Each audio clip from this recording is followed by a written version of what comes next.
Recording. Hello, everyone. Welcome to Toonkind at 12 FPS. I'm Heartless, and I will be playing Gille Treble.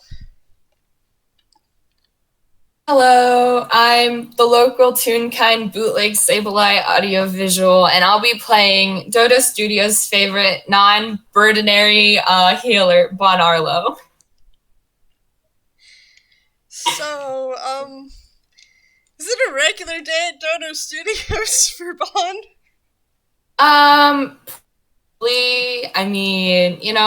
It's same shit, different day, every day. Bon is probably in their office. I'll say for like a break or something, just taking 5. And for once, they're just, doing paperwork and they don't have coffee, so they're just vibing. Okay. Everyone to know. Okay. So they're drinking coffee, yeah? I actually said they weren't drinking Oh, coffee. they're not drinking coffee. They are not drinking coffee. Okay. So they're not drinking coffee, just kind of hanging out in their office. Mm-hmm. And there's a creaking sound like a vent just opened.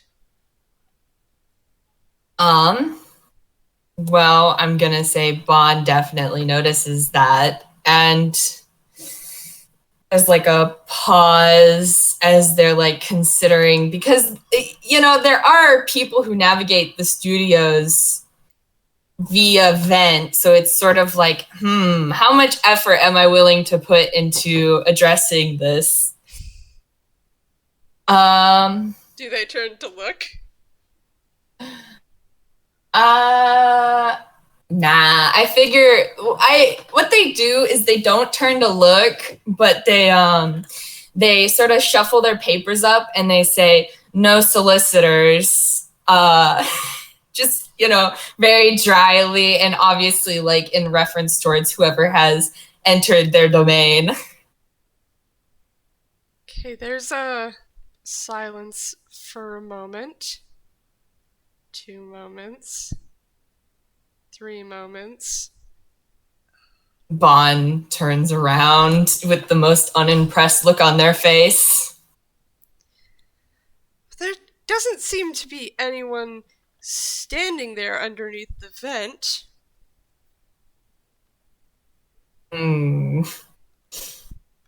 Bond's gonna give the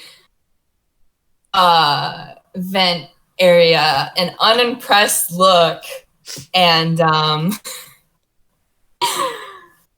Is their door open? No. If they're working and it's like they're on break, the door is shut. Okay. If it's an emergency, there will be a toonish pounding on the door, and then inevitably someone will fall in. They know the gags. Do they have any heavy books? Or anything heavy around their office? Yes, it has medical stuff all around. So there's like definitely at least like 3 half-empty medical kits from like their different stations that they've been meaning to refill.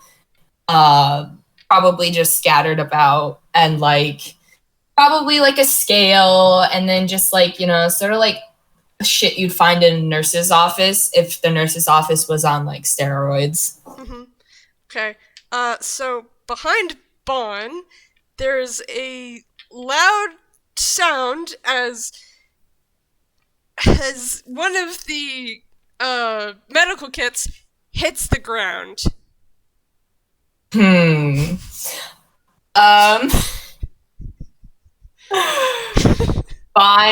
Bond very slowly, without looking behind them, stands up from their chair, and if Gil is there, can Gil please make a deck save, because Bond is going to absolutely just whirl around with their wings outstretched. Yep. Okay, so that's... Let's see, what's my deck save? 12 plus 6. Ah, jeez! I'm gonna say that definitely makes it. So Bond very dramatically rolls around to face whoever is theoretically there. And Gille immediately ducks and weaves out of the way and goes, hi. Bond straightens up and their wings fold back behind them, and they sort of like tilt their head at Gille, because I'm guessing Gille is in a disguise. Nope, he's not in a disguise. But he sounds the same. Yep. So it's like Bond is definitely taking a sec to like, well, I figure this is someone I've met before, huh? Did I scare you? No.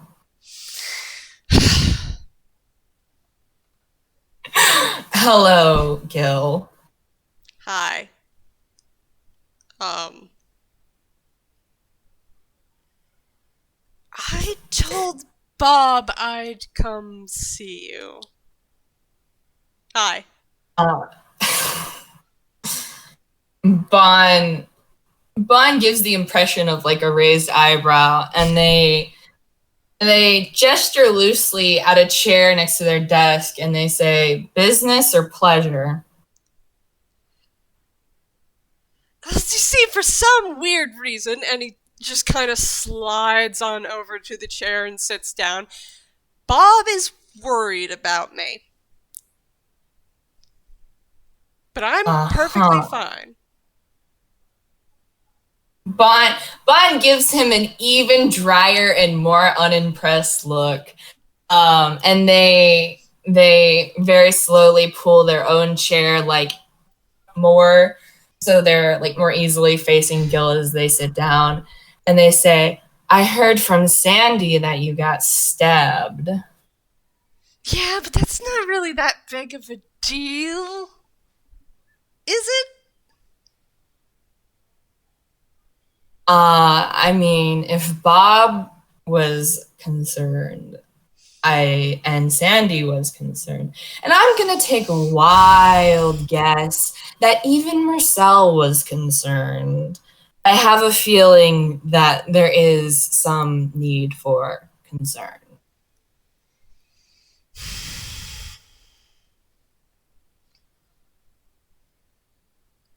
Bond's gonna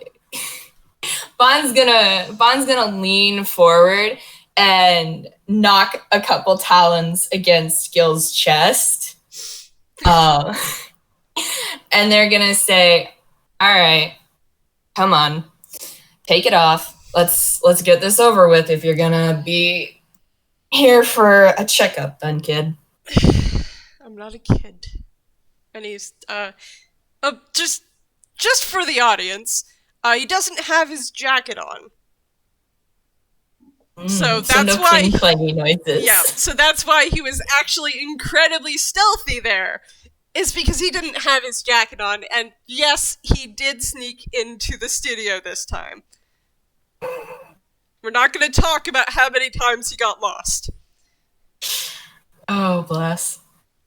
So, he just, he takes off his turtleneck and, pauses at the, undershirt for a moment before taking that off, too.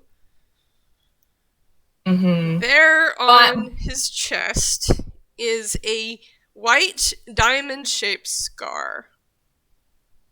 Mm-hmm. Bond is going to like lean forward and like study it. They very carefully have like their hands in front of them, but like sort of clasped together. So they're like leaning over their hands. So it's clear that they're not going to like reach out and touch Gille. Mm-hmm. And even as they're leaning over, Gille kind of he's holding still for the most part, but he leans back. Mm-hmm. Um, and Bond looks at it, and they sort of tilt their head one way, and they tilt their head the other way. I mean, they're kind of just taking a gander at it for a second. Mm-hmm. And then they look up at Gil, and they say, "Well, damn, kid, you went and got yourself stabbed real good, huh?" Yeah, well, I have a kind of uncanny knack of making people really pissed off at me. This time is just the one time I couldn't dodge. Mm. Um, Bond's gonna do a medicine check, I feel. Okay. Bond's gonna do a medicine check just to you know, give him a gander. Mm-hmm. Get sort of more of an idea of what they're working with. What the Ooh. fuck, Bond? What the fuck, Bond? That's a nat one. Have advantage. Because Gil is staying nice and still. It's also like this is Bond's job. There Okay, we there we go. go. Jesus. Get Try and that give me a 8 nat out one. of here, dice parser. Jesus. Jeez. Dice Parser isn't my friend. Dice Parser canonically bullies me. But that second roll was a 25, so, Mm-hmm. Uh, So it is clear that it seems healed. Although the edges are kind of you know that the glitchiness that you get sometimes from a JPEG image and sometimes when mm-hmm, your video gets corrupted. It's kind of like mm-hmm, that. mm-hmm, but mm, but Gil himself doesn't seem to be hurting from it. mm-hmm. At least not at the moment. Bond notices this, and Gil, why don't you roll an insight check? Oh, great! I love those. I get -2 to those. Yep. We're gonna see how that goes. Oh, hey, I rolled pretty well though. That's a 16 -2. Yeah.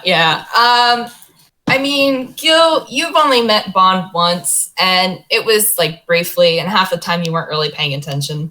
And also, Bond has the face of a bird, but it's pretty easy to tell the way that Bond switches from sort of being like benignly sort of like Bond into like a more serious look on their face, and they've narrowed their eyes at this mark on your chest, and they're just like it's Bond has entered healer mode. Mm-hmm.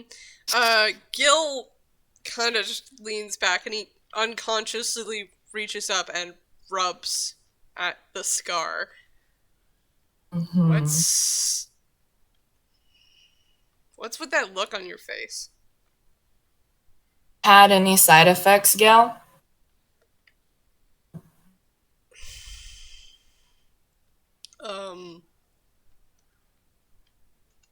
Yes? And Bond leans back, and they reach over and they grab a clipboard off their desk and like a pen, and they sort of look at it for a second and then like scowl, and then like flip a couple pages, and like actually like they start to flip a couple pages off the top, and then they just give up and like rip them out and set them aside. What are you doing? And we're going to list out your side effects, and because how did you get stabbed, Gil?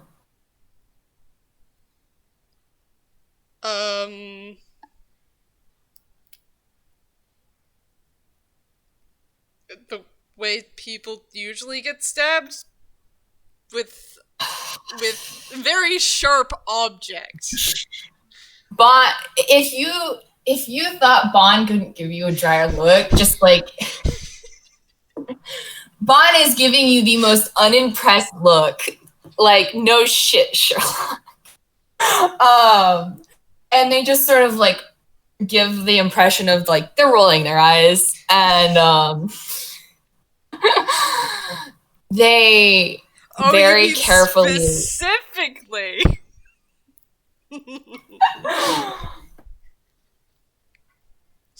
Gille, I can waste both of our times, or I can just say, that's done fucked up, kid, and you got some shit going on. So why don't you hold me by the hand and walk me through whatever happened and whatever side effects you have, because I have a feeling they aren't very delightful. Hold on a second. Mm-hmm. I must hydrate. Hydrate before you dihydrate.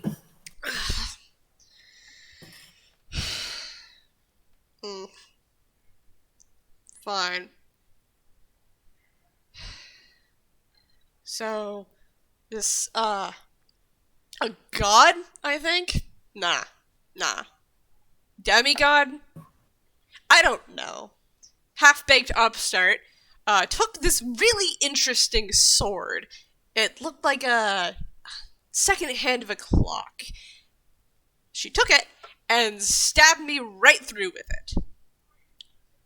Does that answer your question? Bond very quickly, like, writing this all out, and they nod and they say, all right, what's the side effects? So, well, when I say I don't need anyone's help, that happens. And as you're watching, the scar brightens. Bond doesn't like that. As he coughs.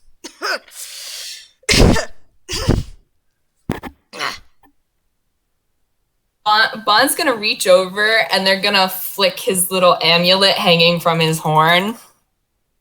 It jangles. And they look at him and they say, well, I feel like as the unofficial doctor of the scenario, the first thing I would prescribe is to stop saying that. Well, you see, the funny thing is that I don't need anyone's help.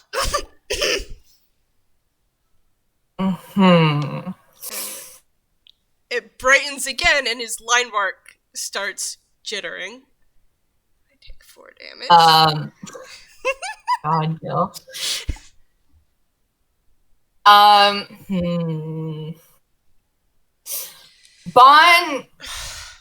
Bond looks at you, Gille, and like there's a moment of contemplation, and then they're like, all right, up on the cot, let's go.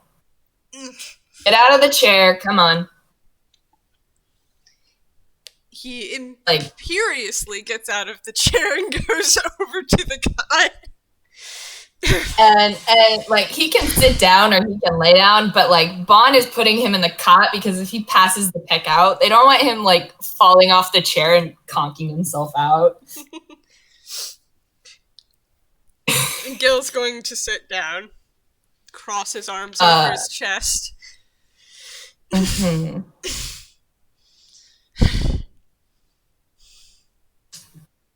Do you... How bad has it gotten at times?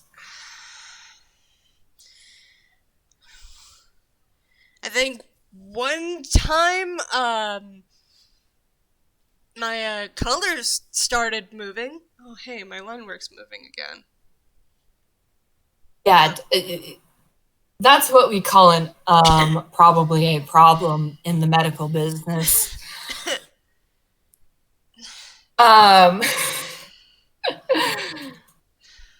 Bond I'm trying to think of what Bon would do, because it's like Bon is like teetering between, do I manhandle this kid into like, letting me inspect his chest some more and stuff like that. But then it's also just like, this is Bon.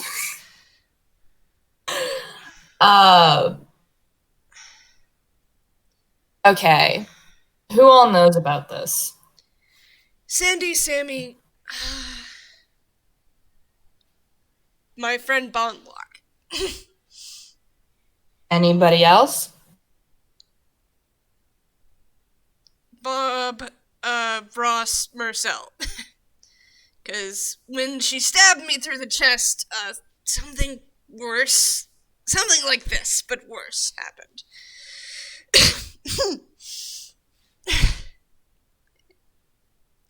Do I need to get you an oxygen mask?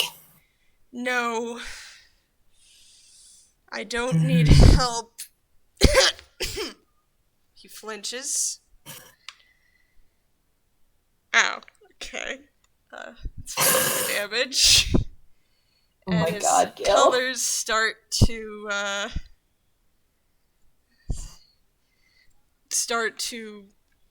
wobble. And I gotta roll a Constitution save. I need you to know that Bon is just like teetering between, do I continue pushing for information because he's not being very helpful? And also just like, oh my God. Bon's kind of getting annoyed. So that fails. Amazing. Oh my God. He's still not wearing his shirt. Does his scar do anything special? Oh yeah, his scar seemed to get a little bigger and glowed a little brighter for a second. Okay. Bon sets aside the clipboard and they sort of crouch in front of Gille and look at his scar and just like his arms have gone from covering it to just kind of wrapping around him, like he's trying to hold himself together. Bon's gonna reach over and like put a hand on his shoulder, and like very carefully like hold his shoulder and like sort of like lean him back a little, because like I figure he's kind of curled in. He is kind of curled in. And whenever you're having issues breathing, you gotta like not be all scrunched up and open up the airways. Okay. What? I don't want help because I can do it myself. You aren't looking very good, I'm going to be honest. You're doing more tricks with your outline and colors than I've seen from most UPAians. That's not supposed to be happening. No, it's really, really not, Gille. I'm not going to lie to you on that part. Just, okay. Here's what we're going to do. Focus on your breathing. Focus on your breathing. You said this, whatever, stabbed you with presumably some sort of hooky-dooky magical sword? Yep. Okay. I started to not be real. I'm still real. I'm still real. Of course you are. I'm sitting here holding you in place. You can't get much real than being poked in the side by a fucking Aarakocra kid.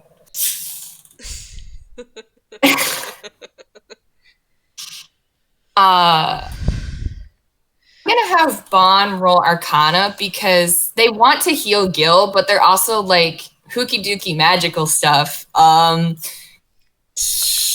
Yeah, who knows how that goes, huh? I don't know. How will that go, Whirl? Yeah, right? I see you there in the audience.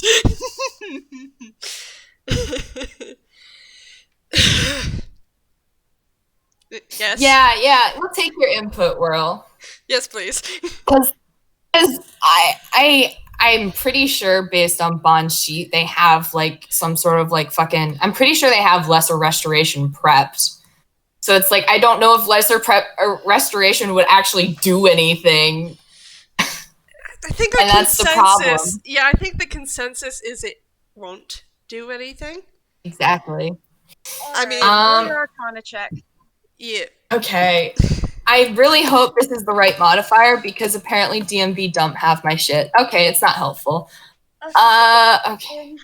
You know what? Take advantage because I'm not going to be able to help you with the second. Yeah.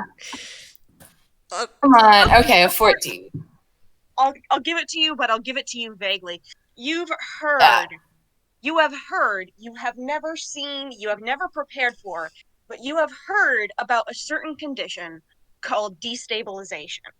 It is a condition in which apparently, due to some trigger or another, the patient in question is displaced from reality or from time and starts to fade from existence. It is only a rumor. There is no word on how to treat it because every case that anyone has supposedly heard of has either been different from the others or a very quick termination. Okay. It's, again, this is one of those cases where it's like Bond has never had to deal with something like this before. So it's like Bond is, congratulations, you've stumped Bond for once.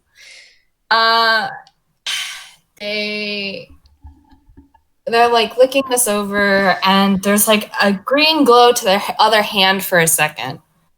And then it like fades because they're like, I don't think that's gonna work. And they look at you, Gille, and they go, okay, how have you helped mitigate the symptoms before?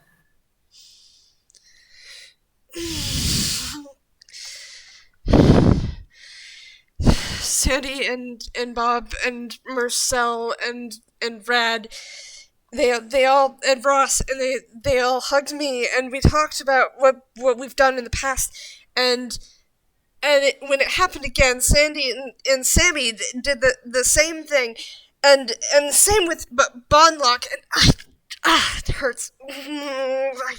All right.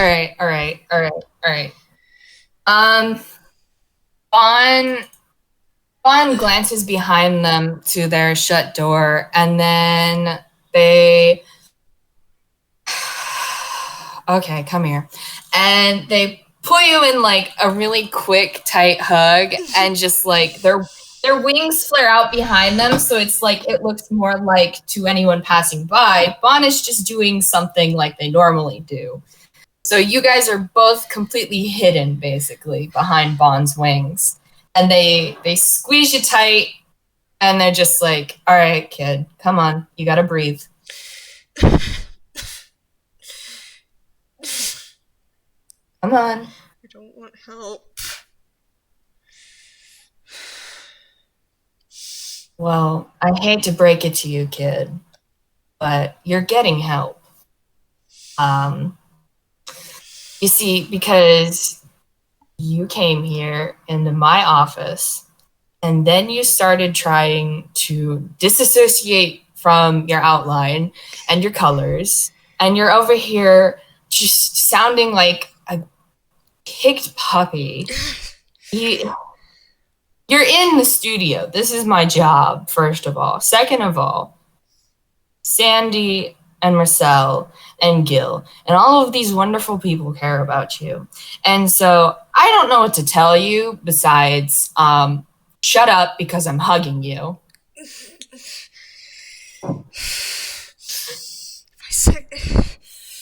I accept someone else's help, I'm weak. I don't.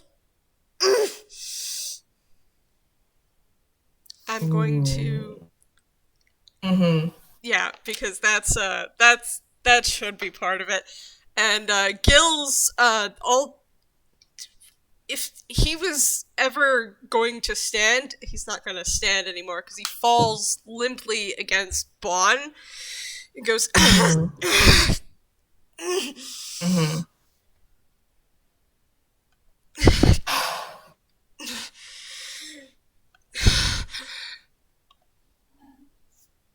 Why? Why? Why am I surrounded by pig-headed, low wisdom, absolute dunces? Bon is like looking at the ceiling and just like, oh, they're like pulling like Gil closer and more comfortably against them. And Bon is very soft and very warm, but Bon is also calling you an idiot, Gil. And they just look at you, Gil, and they're like, what is the obsession with trying to stand alone and be strong and not accept help? Because you know what's going to happen?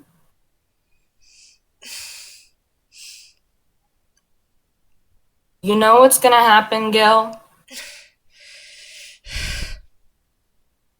They're rubbing your back even as they're like being like disparaging. Yeah, everyone's going to leave, and that would be good, because then they wouldn't be around me.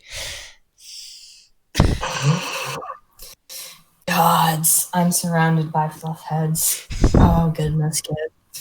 Oh, goodness, kid. Because I'm not a good person. I don't think... Where do they think that I'm a good person? Newsflash, kid. Nobody's a good person.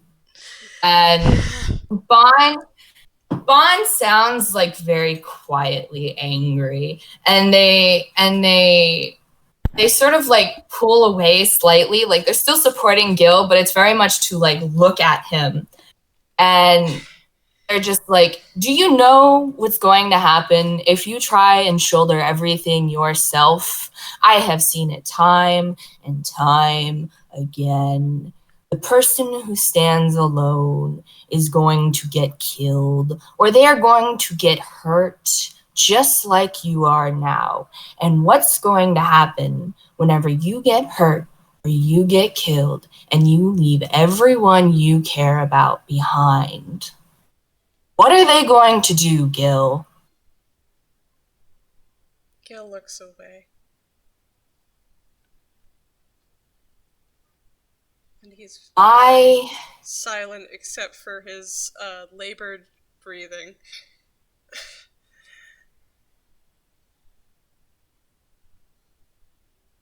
You know Sandy? Sandy is 9 years old. She hasn't had anybody until you all came along. And she loves you so much, Gil. It would destroy her if you died or disappeared or had something happen to you because you were too bullheaded to just say once, "Can I have some help?" He grinds his teeth.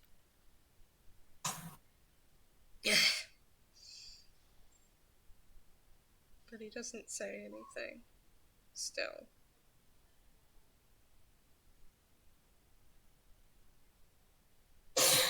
Bon's talons are digging ever so slightly into Gil's back. Not enough to hurt. Barely even any more pressure than they had been before.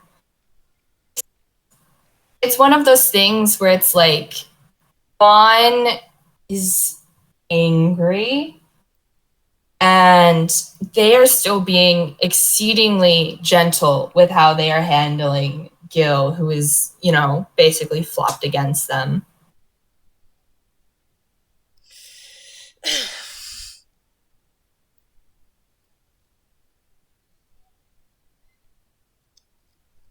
I don't Gil. know. You don't know. Oh, don't know.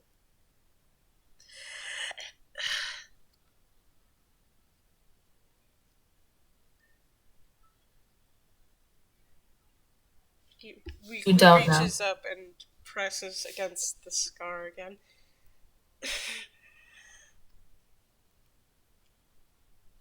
Oh yeah, I should probably mention what I imagine Gil looks like right now. I forgot to describe that. Yeah.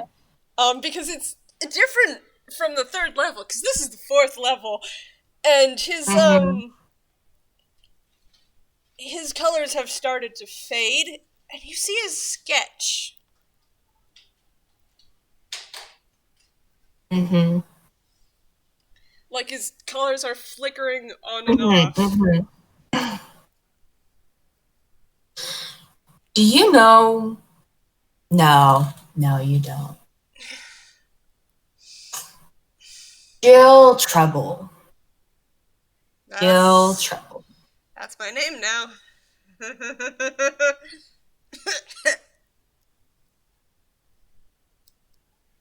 You are one of the most.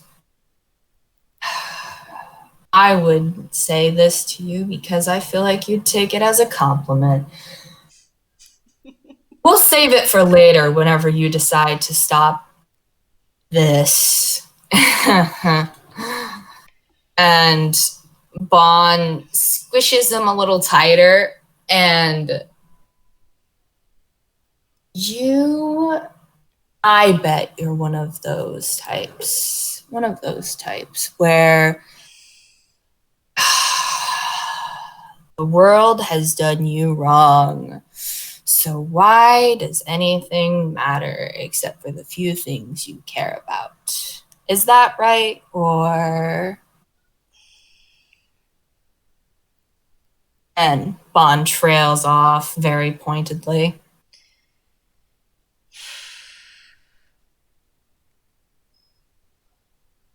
Used to not care at all about anything.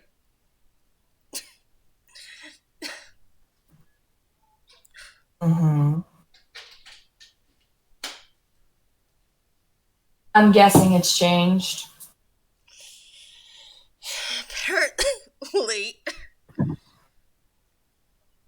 Whether you liked it or not, you know, that's always fun.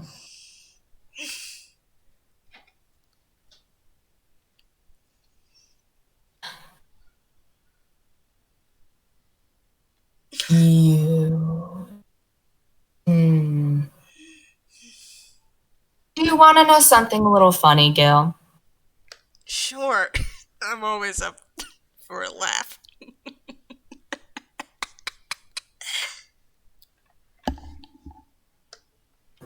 Don't go falling apart on me, kid. Not a kid. I'm 19. Oh, sweet, sweet, precious Gil Trouble. I am 33 years old. And I hate to break it to you, but you're also shorter than me, so I can call you whatever I want.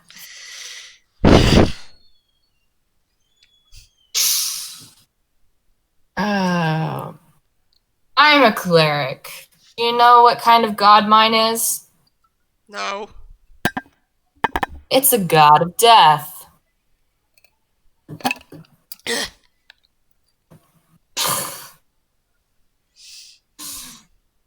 Do you appreciate the irony, at least?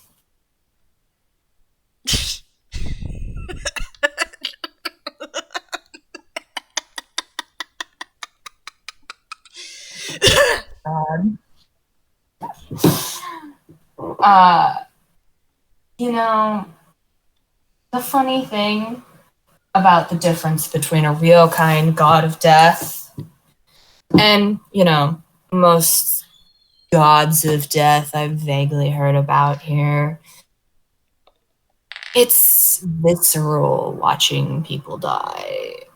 It's different too with real kind and, you know, tunes. Safe to And that's supposed to be a joke. It's safe to say Gil has no idea of any death gods at all. No, that's so valid though. Death god. I don't know any of those. Well, let's hope you never meet me, because one's enough. And Bon reaches over and like pulls one of their arms from around Gil and like flicks his nose. What's that for?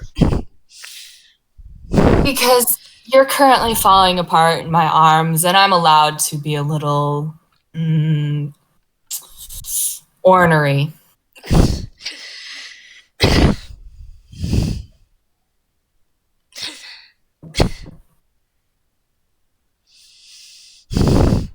So, why did you come here? I keep my word. Told Bob I would, so I did.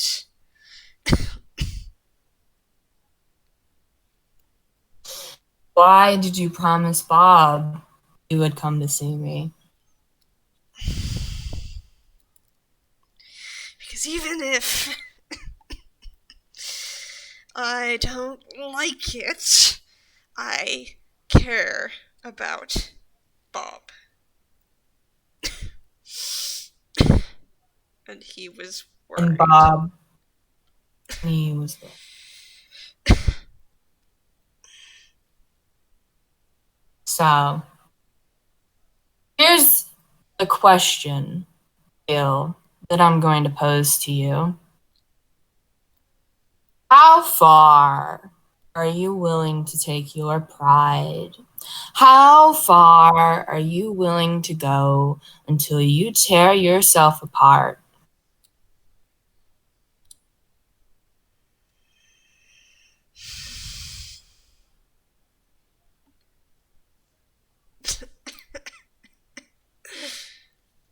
Don't know, I guess I'd have to try.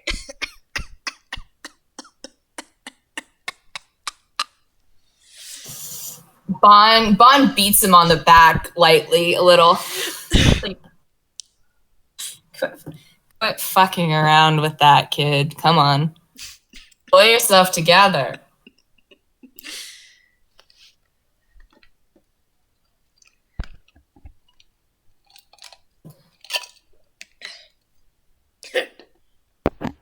So, here's another question then. What is going to happen the day that you get like this and you aren't in my office and you aren't with the people who care about you, who want to keep you together? What are you going to do the day that you decide you're going to push yourself as far as you can and there's no one around to help you save yourself?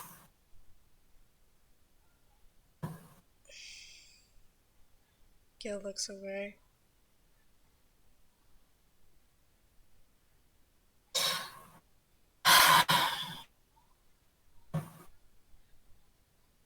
I've seen a lot in my time, Gil. I'm halfway to the grave if you want to get a little morbid. But, you know, again, you're practically on death's door right now. So what a pair we make. Gil looks back and just kind of narrows his eyes a little bit. Really? Even if you do try anything, I'm not gonna let you go, kid.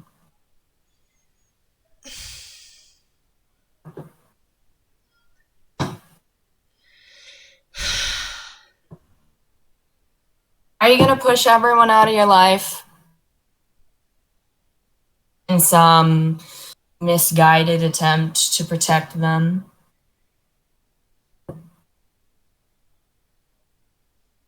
How much do you want to hurt them?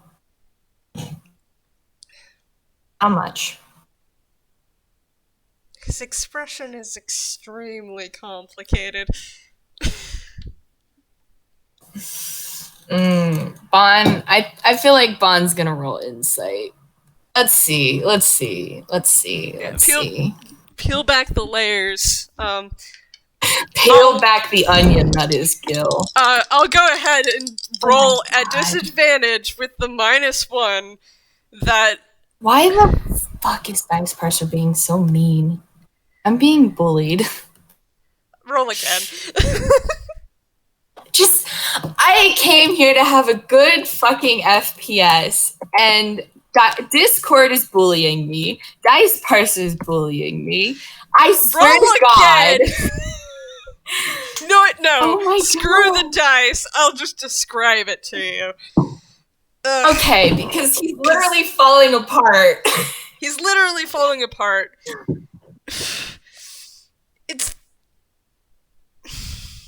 He doesn't want to hurt them, but he wants to protect them from himself. But he doesn't want to hurt them, and it's going back and forth. And he doesn't want to be alone, but he doesn't want to hurt them. It's such a chaotic back and forth tug of war on this Lorna Toon's face.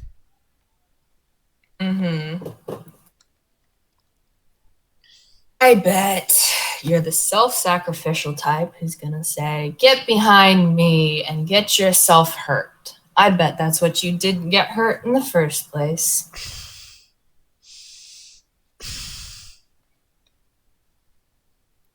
I bet that at some point in this little character arc of yours, you're gonna try and push everyone out because you convince yourself, Gille, that all you're going to do is hurt the people you care about, and you're gonna try and take away their choices from them on the fact that they have decided to include you in their lives. And then you're going to get hurt again. Am I even a fraction close to what is running through your dense little skull? Gille flinches and looks away.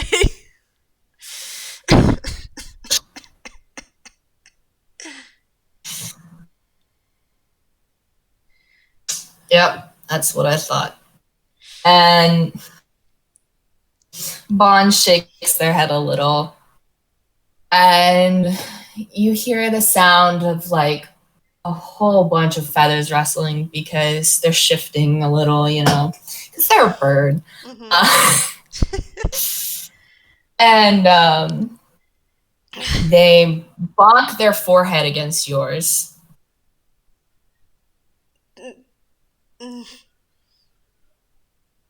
What? Yeah? Yep. I have you pegged. Oh, let's see. Let me run down the list. In my many years of professional medical opinions and also working in a studio that specializes in tropes and character arcs and tunes. Let's see. You've gone through a character redesign, a near-death experience, and probably a really shitty backstory. Well, you aren't a hero, and you aren't a villain. Bonlock. And you just... Bonlock said I was an anti-hero. Well, look at you, living up in the world.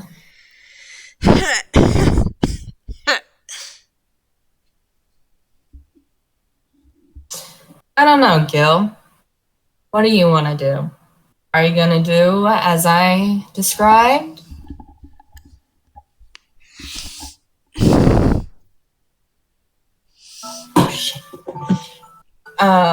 Or are you going... Because I found in my time, Gille, that first storyline I just described, weak, it's boring, it's been done.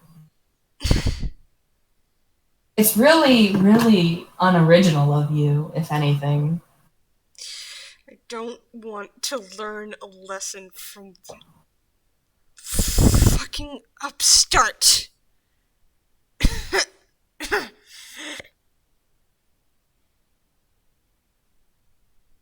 Who said anything about lessons? Not me. Yeah, but that's what's happening right now. Wow. Dang. I suppose you need to teach her a lesson. I'd like to. Funny thing about gods and domains.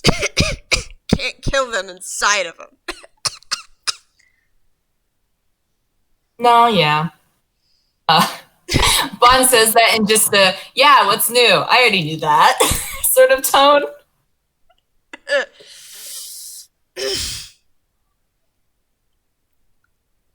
I mean, you want to talk about planes, kid. I'm not even from around here. But, that's not really related. See, if she's trying to teach you a lesson, and you're so determined to let it destroy you, I think it's just interesting. Because she thinks she's teaching you a lesson. You think you don't want to learn the lesson. You know you don't want to learn the lesson. But that's so narrow-minded, because whenever you try to teach one person a lesson, it never just affects one person.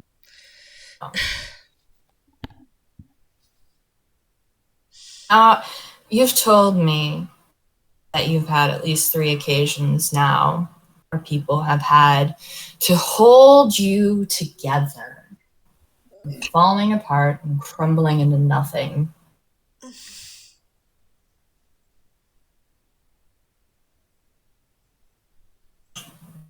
Bon is the one who looks away this time, and you hear a very,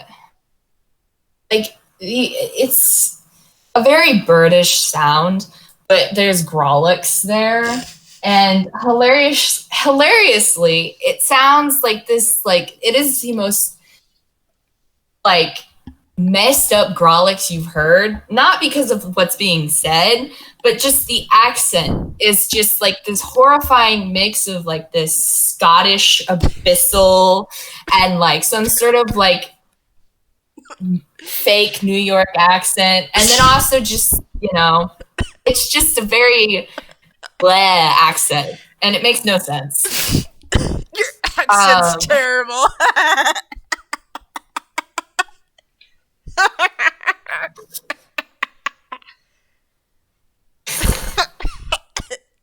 Thanks. And that's coming from someone who's currently coughing out his, what's that? Motion line? I don't think that should be where that is. Oh, hey. Psychopump said he saw my sketch. There it is. It is pretty creepy.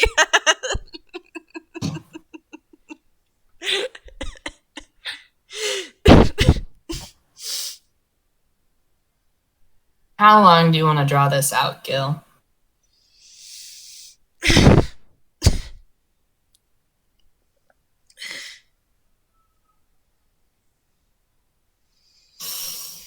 Because I don't know how far this lesson is supposed to go. But if it isn't over yet, I'm not too keen on pushing you any farther.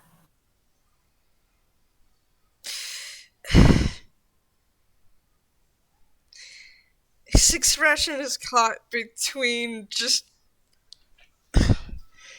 he wants to say it. He so badly wants to say it. Just to find out how deep the rabbit hole goes. But he also doesn't.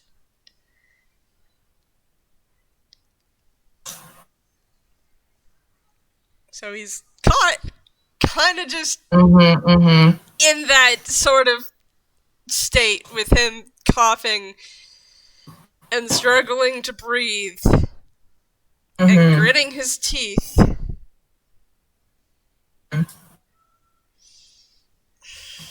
I don't need anybody's help. Right? He looks down, he looks back up, and he looks down, he looks back up. I don't need Bob's help. I don't need Sandy's help. I don't need Marcel's help. I don't need Ross's help. I don't need Rad's help. He's And starting I to don't flinch. need anybody's help. I can keep going by myself because I don't need anyone in my life. Is that what you want to say, Gil?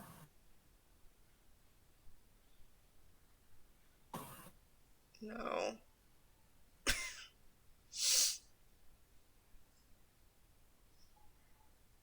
No? What do you want to say, Gil?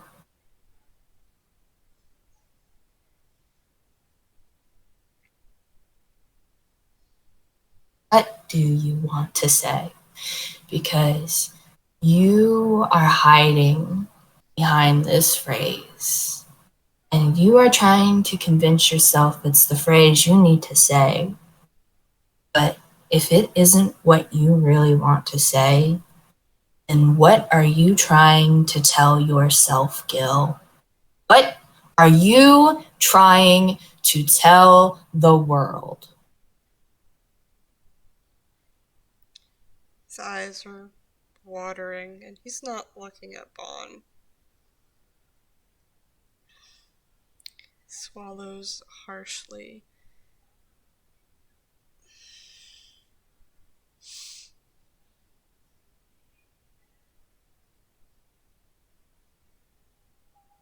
Are you scared?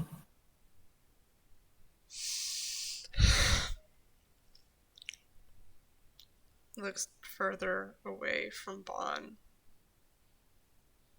And his arms slowly move to circle around him and grab at the pieces of himself that are trying to escape him. Mm-hmm. Gil Trouble, I think that you are terrified. I think you're scared of having people you care about and are willing to die for. And then I think you're scared that someday they're going to decide they don't want you anymore. Gil flinches. Yeah. Yeah, that's what I thought. On was sort of holding like Gil and like a very sort of like someone who wasn't used to hugging. And they pull away ever so slightly, but they put their hands on Gil's shoulders. As And they it's a pull very away, Gil cannot stand up. yeah. It's like they don't pull away from like letting Gil lean on them. It's they unwrap their arms around him basically. And they like put their hands on his shoulders.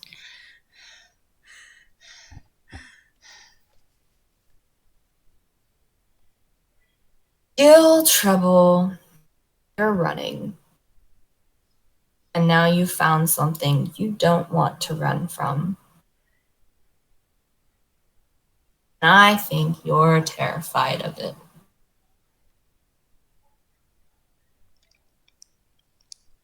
Stop me if I'm wrong. but I'm not.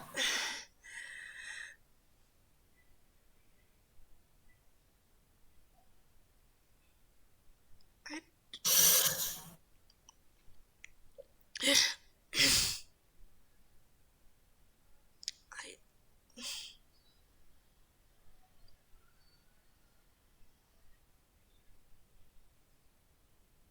don't. I don't want them to leave.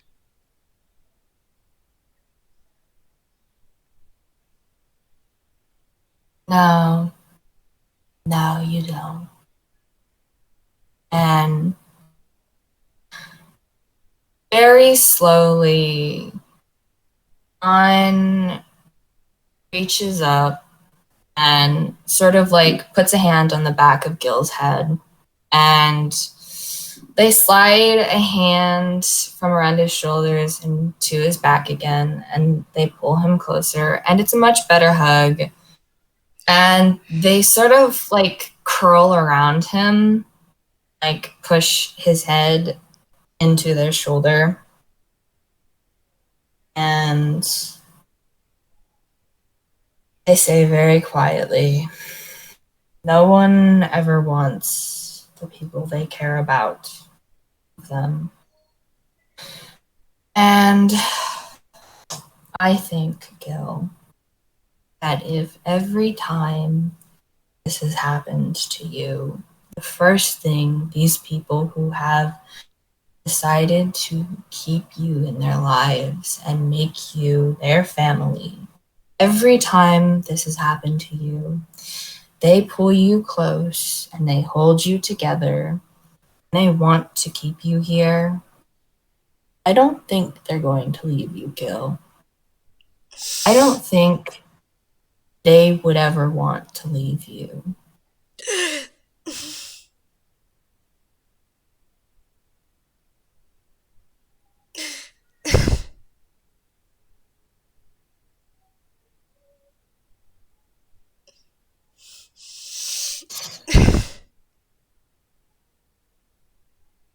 Gil's crying.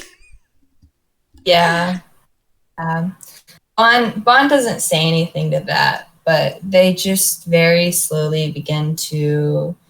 The hand that is holding the back of his head starts to sort of just gently like stroke down his hair and draw back up and down, and they sort of hold him pressed against their shoulder, and they don't say anything to him crying.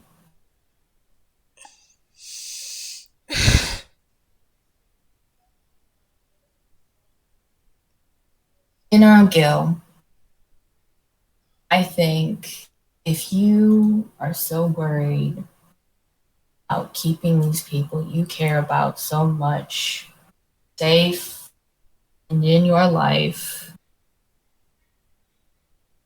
you know, you may have started a villain and you may be an anti-hero, but, you know, at the end of the day, everyone is just people, you know? And these are people you're willing to die for. These are people you are willing to suffer for. That's life and death. They don't really matter in the end of the day. They're just states of being. If you're willing to suffer for people, if you're willing to endure pain for people, and you shoulder that mantle again and again because these are people you care about and these are people you are willing to suffer for because you love them. Well, I think that's probably worth having someone like that. That's worth more than anything worth anything in all of the planes. You know, you're a good kid. You know, you are a good person for the ways that count. Because crime is crime. It's whatever. Gil kind of You don't. moves and looks up at Bond like, wait, what? Gil did not expect that. Bond's a chaotic neutral. Crime's whatever. You know, Aircockers don't really have a sense of, you know, property and stuff like that. Bond's faked it pretty well, but they don't really understand why people get so hung up about stealing. Not to interrupt our tense emotional moment, but yeah, Bond's down for crime. Gil just kind of looks quizzically up at Bond like, Bond just sort of like, what? You can't judge me. I'm not judging you. I didn't expect you to say that. I mean, you don't run around deliberately torturing people, killing people. I mean, you know, what's a little property damage between friends?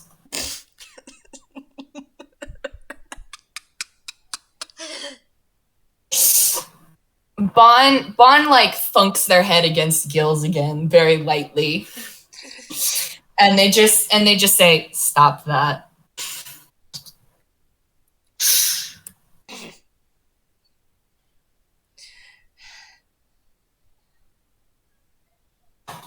All right, Gil. Are you done? Are you done hurting? Are you done being hurt like us?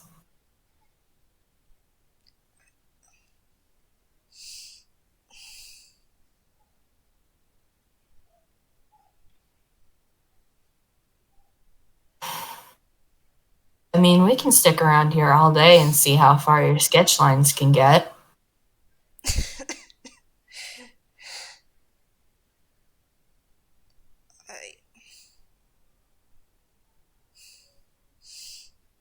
Psychopath would probably be disappointed if I...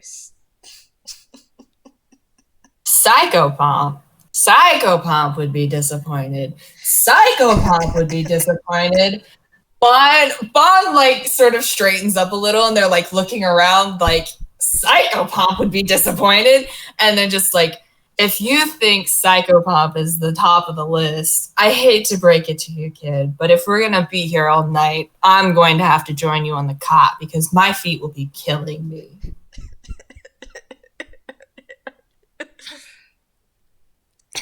And I'm going to have to lock the door and shut the curtains and make up something for Bob and Marcel because inevitably they will come looking for you.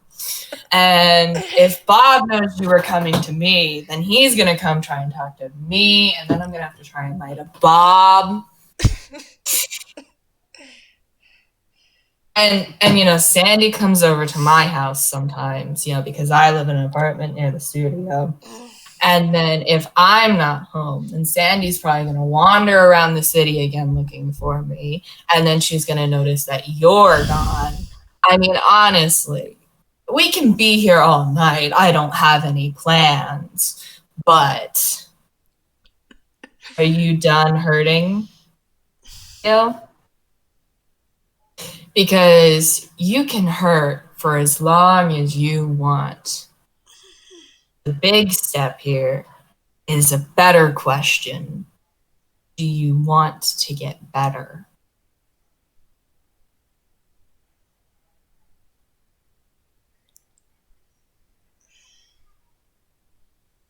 Gil just kind of leans forward and presses his forehead against Bond, closes his eyes.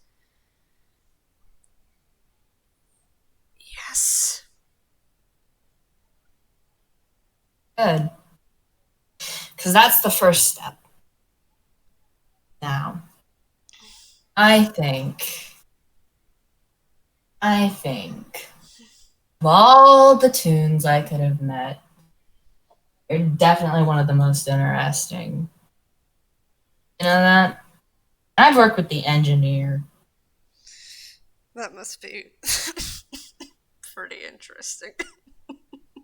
I don't know. And the day you came, that was a lot of fun. How long were you in the vents, Gille? Because that's the real question. Which time? Starts to Oh, there's there. been... Bond just has a moment where they're like, oh, there's been more than one time? And they just like, they look at Gille and they're just like, oh, okay then.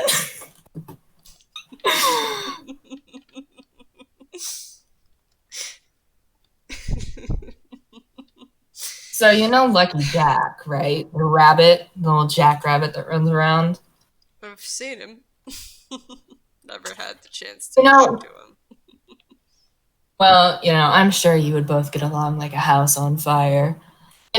You're doing leagues above him because the one time he tried to get into the vents, we had to remove sections of the wall because he got his airheaded little head stuck.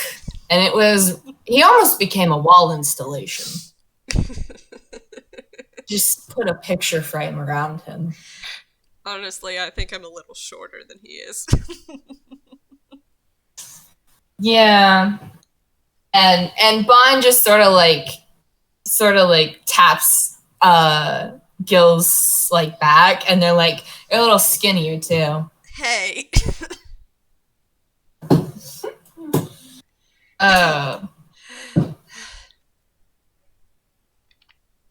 You still have that map? Because I for sure know that Bob allegedly lost it. Yeah.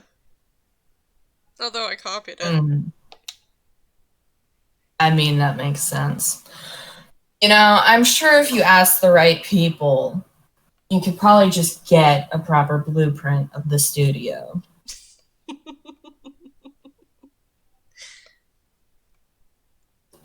Of course, you couldn't go around giving that to, like, assassins and such, because that would just be making my job a lot harder and Bob's job a lot harder, because that's so much paperwork.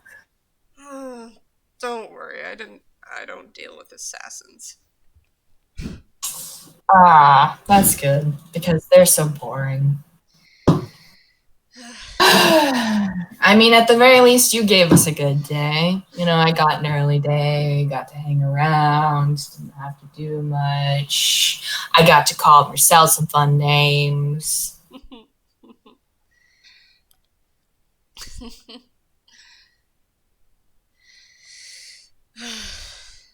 That was a day, huh?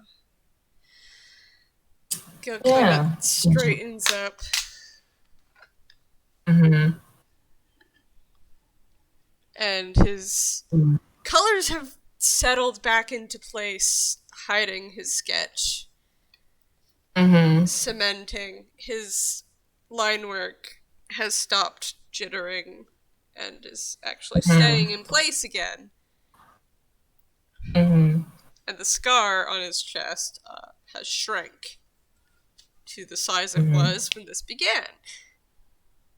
Yeah.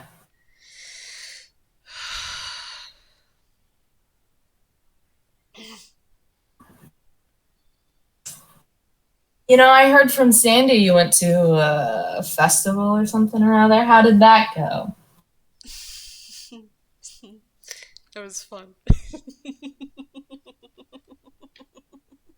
I annoyed the crap out of Sammy. Well, I don't know who this Sammy is, but I'm glad because Sandy came and talked to me about it for hours. She was over the moon. It really made her day.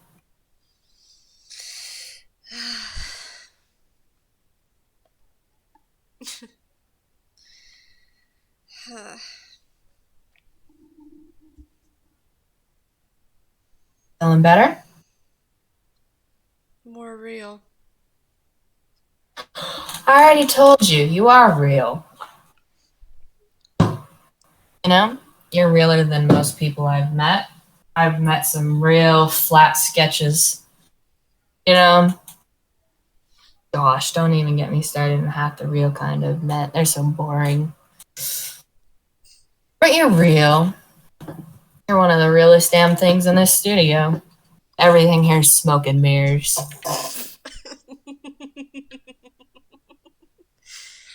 uh,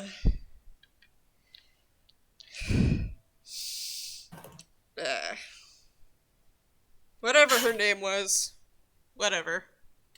Sketch.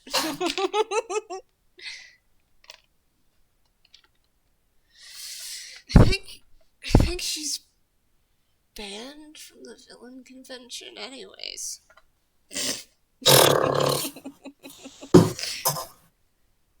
You know, I almost got invited to that once. Seriously? Well, let's just say whenever I first got here, Laws and I aren't exactly the most intimate of bed partners. And stealing.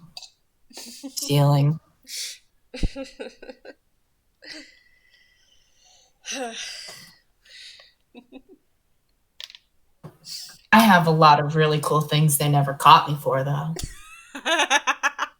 Oh, that's amazing. I've been caught at least 4 times, but they can never seem to keep me in the jail.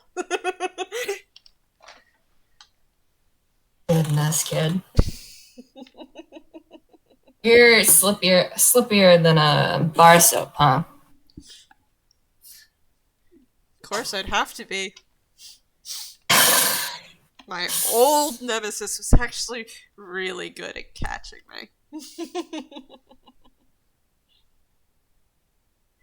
Well, apparently he didn't do a good enough job if we're still talking. No, it was just the prison guards didn't do enough job of keeping me in.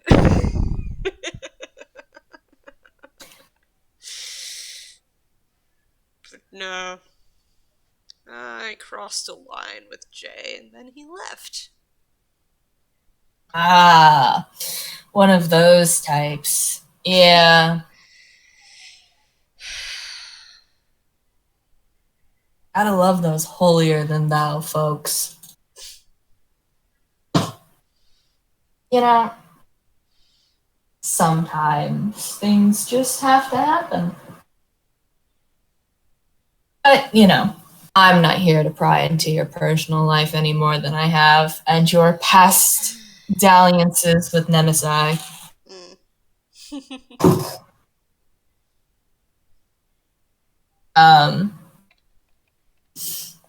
On glances at the clock and sort of hums. All right, jelly legs. I'll flop over if I let you go. No, I can stand. You think? Yes, I can stand. Okay. And on carefully and sort of at it's not like a super slow pace, but it is sort of just a waiting to see if Gille can actually do it pace. Mm-hmm. They take their hand off of his head and off of his back, and they, place them on either side of Gille and sort of lean away from him. And he wobbles for a second, but yeah, he's standing. He looks exhausted though. Okay. Yeah. Well, look at you. Good job. All right. And Bon leans forward a little and turns their head and gently puts their head against Gille's chest, and they're like, all right, give me a couple deep breaths in and out, nice and slow.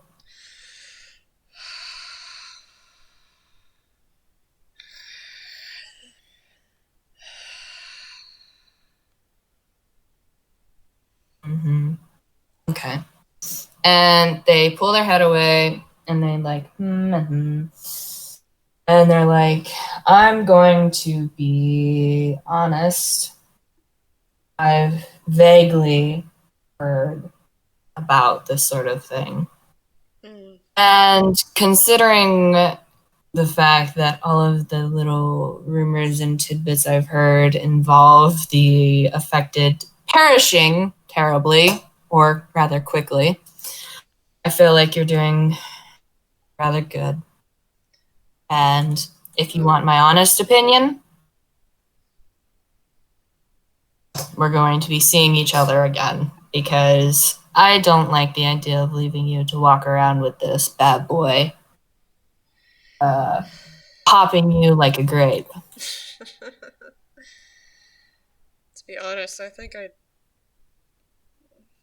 it's my family's, they're the reason why I'm still here.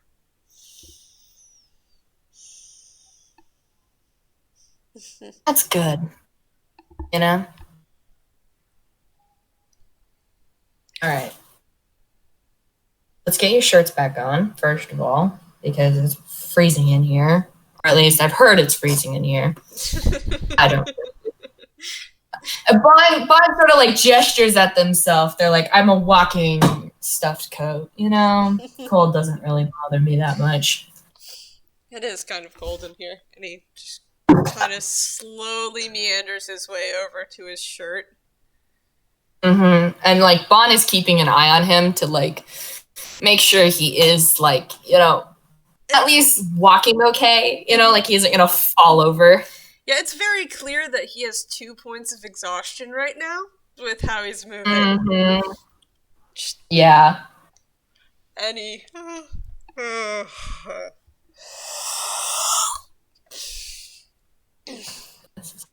yawns as he picks up his undershirt first and pulls that back on over his horns, and then slowly reaches down and picks up his turtleneck and shoves that back on.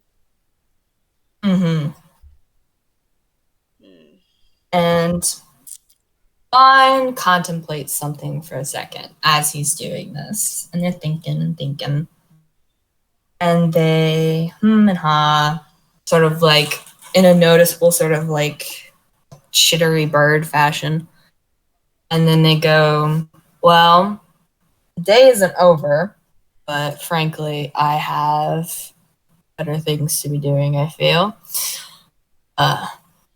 And Bond walks over to their desk and they start writing something onto one of the backs of the pieces of the paper they had ripped off. And they fold up the note they had and they stick it in their pocket and go, all right, kid, how far can you walk?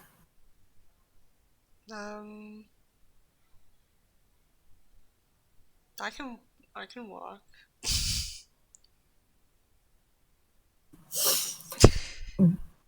Pardon me if the fact you're asleep on your feet gives me pause. And the fact that you have also re-agitated a very serious and life-threatening wound. Yeah. Grown away, kid, but you're gonna be at least on bed rest for a day or so.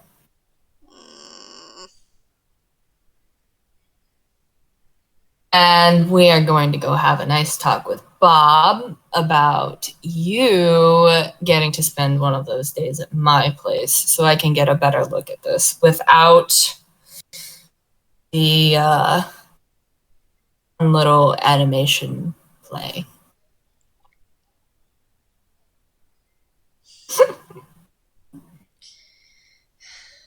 Are we gonna go talk to Bob now? We can wait if you want to lay back down for a bit. Gil looks at the cot and he starts moving over to the cot and just kind of flumps down onto it. Bond goes over to like a filing cabinet next to the cots and they pull like the bottom drawer open And just because, again, this is just like D&D, you wanna roll to catch because Disadvantage. Bond, It's yeah. an ability check, right? Yeah, just I guess acrobatics or just whatever you want. It doesn't matter. We gotta have a couple more rolls, I feel. Yeah, it's 5 plus 2. Yeah, Gil, you flop down and like you feel something plump against your head, and it's a pillow. Gil slowly reaches up and pulls it off of his head, and then just kind of pulls it up underneath his face. The symbol hanging off his horn jangling the whole time. And Bond walks over and they drape like this big puffy quilt-looking comforter thing over you, Gil, and it's nice and warm and soft. Gil actually reaches up and takes off his glasses. And folds them and slides them underneath the blanket and into his hammer space. Because he doesn't want to break them. And he's going to sleep. And Bond walks over to their like office light switch and they flick the light off. And then they go back to their desk and they sit down for a minute. And then they pause and they look over at Gil one last time. He is completely asleep. Like, you know, in Toonish fashion, he is asleep. Passed out. And he is passed out. And as you're watching, he starts murmuring to himself. Because he talks in his sleep. And Bond turns back around. I'm okay, and they're listening. Sandy. I'm okay.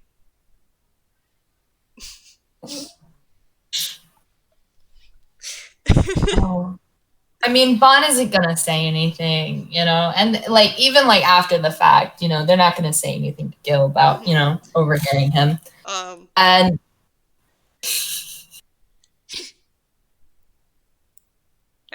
he snickers a little bit and says, "Sammy." Oh gosh.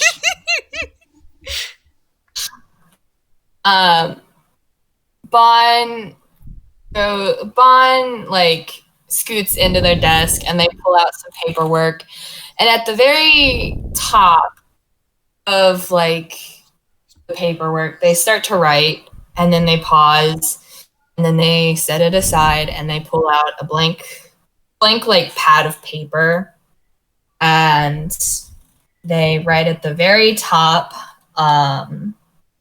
just like everything Gil had told them and like everything they had noticed. They start to very carefully write down on this piece of paper, and they essentially start filling up this notebook with everything Gil had told them, everything they had seen, everything they knew. And once they finish, they shut the notebook, and with a big, thick black marker, they write case 1. And they set it aside, and then they go back to the paperwork. Perfectly content to let Gil sleep. And that will end our FPS. Yeah. Thanks for coming, everyone. I hope you enjoyed us punching your teeth out. Thanks for listening. Goodbye. Hooray!